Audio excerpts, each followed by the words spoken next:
안녕하세요. 임승우 목사님의 묵상 열왕기상 12장 1절에서 24절. 제목 하나님의 말씀은 이루어진다. 왕이 이같이 백성의 말을 듣지 아니하였으니 이 일은 여호와께로 말미암아 난 것이라. 여호와께서 전에 실로 사람 아히야로 느밧의 아들 여로보암에게 하신 말씀을 이루게 하심이더라. 열왕기상 12장 15절. 관습을 따르다.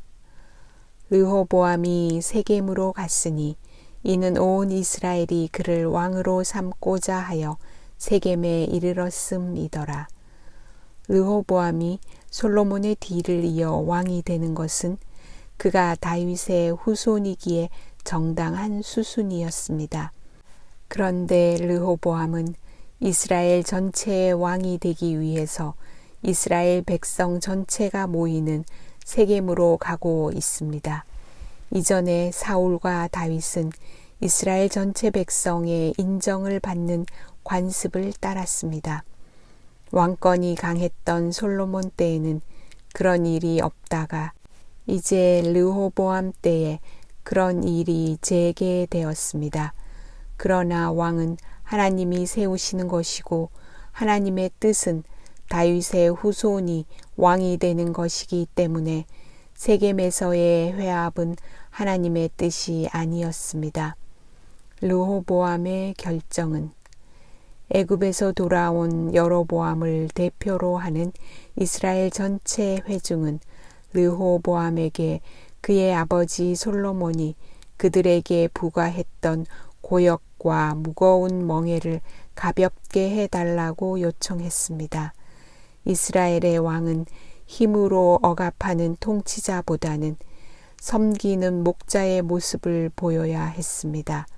그러므로 이스라엘 백성의 요청은 하나님의 뜻에 맞는 것이었습니다. 그러나 르호보암은 솔로몬 통치의 폐해를 알고 있던 현명한 노인들의 충고를 받지 않고 자기 또래의 말을 듣고 솔로몬보다 더 강력하고 억압적인 통치를 하겠다고 선언했습니다. 르호보암이 이스라엘의 요청을 거부한 것은 하나님의 뜻에 맞지 않았습니다. 세겜에서의 회합도 하나님의 뜻이 아니었고 르호보암이 이스라엘을 억압하겠다고 한 것도 하나님의 뜻이 아니었습니다. 그런데 하나님의 말씀은 이 일은 여호와께로 말미암아 난 것이라 라고 진술합니다. 그 이유로 여호와께서 전에 실로 사람 아히야로 느밧의 아들 여로보암에게 하신 말씀을 이루게 하심이더라 라고 말합니다.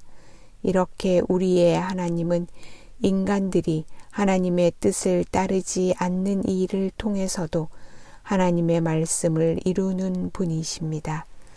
열왕기는 왕들의 업적을 강조하지 않습니다. 오히려 그 왕들이 하나님의 말씀을 따라야 하는 것을 강조하고 있습니다. 그리고 하나님이 하신 말씀은 인간의 잘못된 행동조차도 뛰어넘어 분명히 성취되므로 인간들은 그 말씀을 순종해야만 한다고 강조하고 있습니다. 한마디로 열왕기의 주인공은 왕들이 아니라 하나님의 말씀입니다. 기도, 제 인생의 주인공도 저 자신이 아니라 하나님의 말씀이 되게 하소서. 아멘.